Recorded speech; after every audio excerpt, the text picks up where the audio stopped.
ઘણીવાર આપણે કંઈકનું કંઈક ચટપટું ખાવાની ઈચ્છા થતી હોય છે, બહારનું સ્ટ્રીટ ફૂડ ખાવાની ઈચ્છા થતી હોય છે, પણ બહાર એટલું હેલ્ધી પણ નથી હોતું અને ઘરે હેલ્ધી તો બને જ છે, સાથે ઓછા ખર્ચે બધા જ ફેમિલી મેમ્બર્સ ખાઈ શકે છે અને એકદમ સરળતાથી બની પણ જાય છે।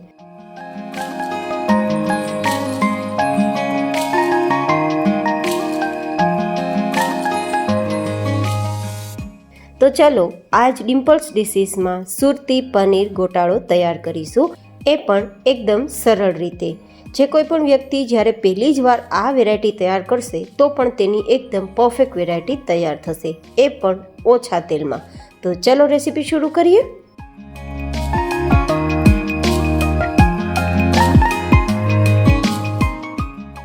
પનીર ગોટાળો તૈયાર કરવા માટે સૌથી પહેલાં આપણે પનીર લેવાનું રહેશે। પનીર અહીંયા તમે ઘરનું તૈયાર કરેલું હોય તે પણ લઈ શકો છો, અને જો ઘરે એટલો સમય ના હોય તો બહારનું પનીર પણ યુઝ કરી શકો છો। અહીંયા અમે 200 ગ્રામ જેટલું પનીર લીધું છે। હવે આ રીતે તેને ગ્રેટ કરી લઈશું।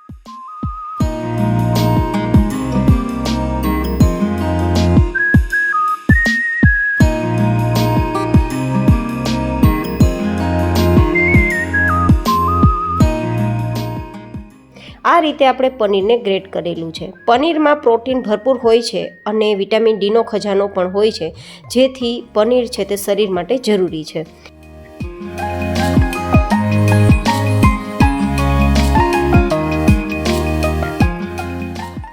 હવે આપણે કડાઈમાં 1 ચમચી બટર અને 2 ચમચી તેલ ગરમ કરીશું। થોડું હલકું ગરમ થાય પછી જીરું ઉમેરીશું અને 2 નંગ જેટલા આપણે ડુંગળીના નાના ટુકડા સમારીને ઉમેરીશું અને 2 નંગ મરચાં અને 2 ઇંચ જેટલા આદુના ટુકડાની પેસ્ટ તૈયાર કરી તેને પણ ઉમેરી દઈશું। આ રીતે આપણે સાતળી લઈશું। અહીંયા તમારે ડુંગળી ના ઉમેરવી હોય તો માત્ર આદુ મરચાંની પેસ્ટ ઉમેરીને સાતળવાનું રહેશે। હવે તેને 2 મિનિટ માટે ઢાંકીને ધીમા ગેસની ફ્લેમ પર થવા દઈશું।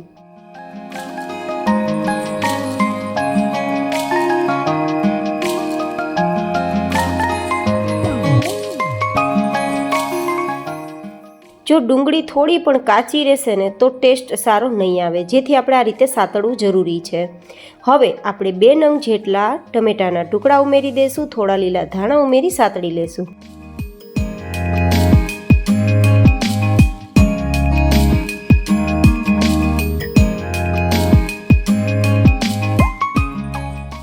અને પછી ઢાંકીને ટમેટા થોડા કૂક થઈ જાય, મેશી થવા લાગે ત્યાં સુધી ધીમા ગેસની ફ્લેમ પર થવા દઈશું।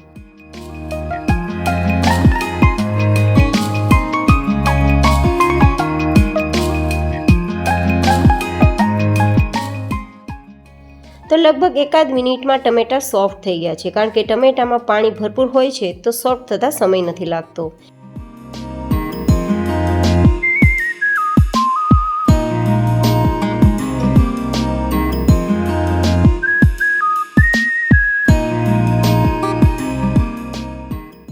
હવે આપણે અહીંયા મેશરનો ઉપયોગ કરીશું, જેથી આ બધી જ જે સામગ્રી તમને મોટી મોટી દેખાય છે એકદમ મેશી થઈ જાય। આ પ્રોસેસથી આપણે ગોટાળો તૈયાર કરશું ને તો એકદમ ફટાફટ તૈયાર થશે, સરળ રીતે તૈયાર થશે, બિના ઝંઝટ તૈયાર થશે અને બનાવવામાં પણ ખૂબ મજા આવશે અને ખાવાવાળાને ખૂબ પસંદ આવશે। હવે મસાલાની અંદર સ્વાદ પ્રમાણે કે 1 નાની ચમચી જેટલું નમક, 1/4 ટીસ્પૂન જેટલો હળદર પાવડર, 2 નાની ચમચી જેટલું કાશ્મીરી લાલ મરચું પાવડર અથવા તમે યુઝ કરતા હોય તે મરચું પાવડર, 1 ચમચી ધાણા જીરું પાવડર, 1 ચમચી કસૂરી મેથી હોય તો ઉમેરજો, નહીં તો સ્કીપ કરી શકો છો। 2 ચમચી ટોમેટો કેચઅપ ઉમેરી આ રીતે મિક્સ કરી દઈશું।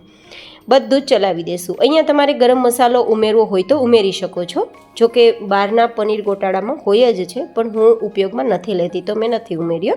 આ રીતે બધું જ મિક્સ કરતાં હવે 1/4 કપથી થોડું વધારે પાણી ઉમેરીશું, જેથી આપણી આ ગ્રેવી સરસ કૂક થઈ જાય। આમ તો કૂક થઈ ગયેલી છે, પણ થોડી ગ્રેવી પાતળી થઈ જાય અને આપણો ગોટાળો ટેસ્ટમાં સરસ લાગે, કારણ કે આપણે આજે ઓછા ઘી તેલમાં આ વસ્તુ તૈયાર કરીએ છીએ ને એટલા માટે। હવે ફરીથી ધીમા ગેસની ફ્લેમ પર 2 મિનિટ ઢાંકીને કૂક કરીશું તો ઉપર તેલ દેખાવા લાગશે।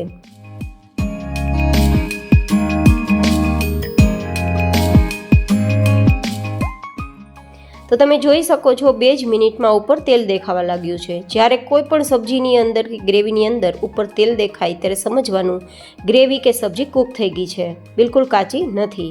તો હવે આપણે જે ગ્રેટ કરેલું પનીર છે તે ઉમેરી દઈશું અને એકદમ હળવા હાથે મિક્સ કરીશું. વધારે પ્રેશરથી મિક્સ નથી કરવાનું, નહીં તો આ પનીરના જે આપણે સ્લાઇસ કરેલી છે તે બધી જ ભાંગી જશે, તો લુક સારો નહીં આવે. હવે આ રીતે આપણે થોડા લીલા ધાણા ઉમેરી મિક્સ કરી અને પછી માત્ર 1 મિનિટ તેને થવા દઈશું, જેથી આ બધું જ સરસ મિક્સ થઈ જાય. અને હા, આ પૂરી સબ્જીની પ્રોસેસમાં ગેસની ફ્લેમ ધીમી રાખવાની છે, જેથી આપણી સબ્જી અંદર સુધી કૂક થશે અને ઓછા ઘી તેલમાં તૈયાર થયેલ હોવાથી ટેસ્ટી પણ બનશે. તો આ રીતે ઢાંકીને ફરી ધીમા ગેસની ફ્લેમ પર 1 મિનિટ થવા દેશું.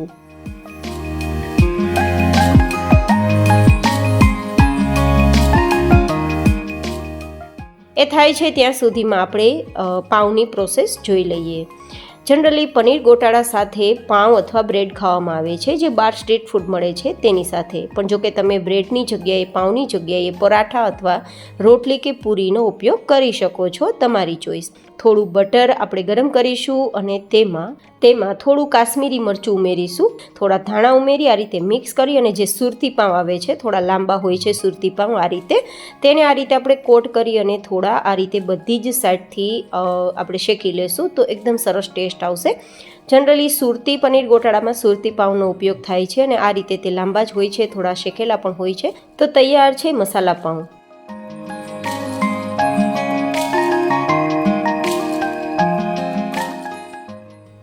હવે આપણે 1 મિનિટ પછી ચેક કરીએ તો ફરીથી આપણું આ બધું જ કૂક થઈ ગયું છે ને ફરીથી તેલ દેખાવા લાગ્યું છે, મીન્સ આપણી આ વેરાયટી તૈયાર થઈ ગઈ છે.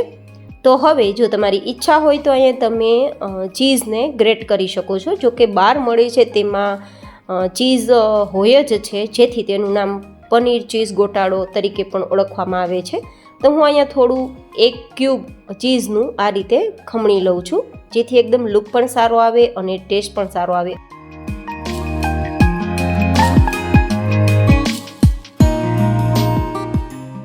તો આ રીતે ગ્રેટ થઈ ગયા બાદ હવે ધાણા સ્પ્રિંકલ કરી ધેન સર્વ કરીશું. તો છે ને ગાઈઝ, એકદમ સરળ અને એકદમ સસ્તું અને પ્લસ એકદમ હાઇજેનિક. બહાર તો આ વાતાવરણમાં અત્યારે ખાવા જેવું છે જ નહીં. જોકે આપણે બહાર ખાવાની ઈચ્છા રાખતા હોય છે, પણ ઘરે સરળતાથી તૈયાર થાય છે, ઓછી કિંમતમાં અને ખૂબ જ હાઇજેનિક અને હેલ્ધી પણ બનતું હોય છે. તો જોતાં જ ખાવાનું મન થઈ જાય તેવો સુરતી પનીર ગોટાળો તૈયાર છે. તમને કેવી લાગી મારી આજની આ રેસીપી મને કોમેન્ટમાં જરૂર ફીડબેક શેર કરજો. ફરી મળીશું એક નવી જ એન્ડ હેલ્ધી રેસીપી સાથે. ત્યાં સુધી stay healthy and stay happy.